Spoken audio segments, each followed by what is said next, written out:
अस्सलाम वालेकुम नाज़रीन।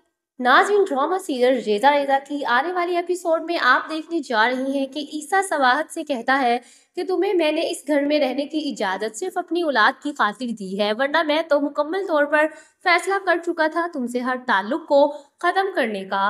अब कोशिश करना इस बार कोई कोई ताही ना हो, मेरे बच्चे को अब कुछ नहीं होना चाहिए और ना ही अब मेरी माँ के साथ मैं तुम्हें बदतमीजी करते देखूं। तो ये सुनते साथ ही सबाहत कहती है, आप शायद भूल रही हैं कि एक माँ से बढ़कर अपनी औलाद से कोई मोहब्बत नहीं कर सकता, इसलिए मैंने पहले भी जानबूझकर अपनी औलाद को कोई नुकसान नहीं पहुंचाया था।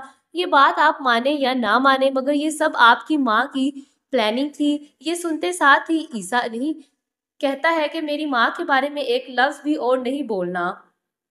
इस घर में तुम अपनी मर्जी से आई हो और इस घर में रहने के लिए मेरी माँ की इज्जत करनी होगी तुम्हें, वरना आज भी दरवाजे खुले हैं, तुम अपनी मर्जी से जा सकती हो।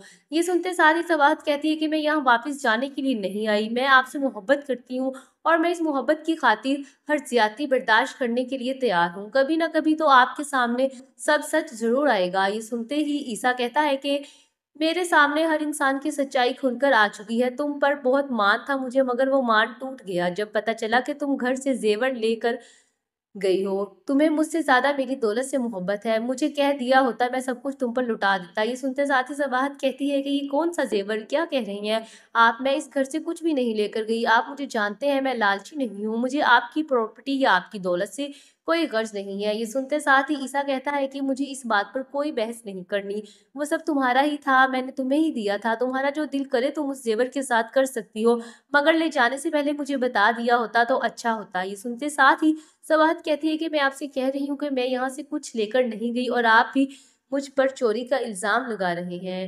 नाज़रीन, वीडियो पसंद आई तो वीडियो को लाइक करें। Thanks for watching. अल्लाह।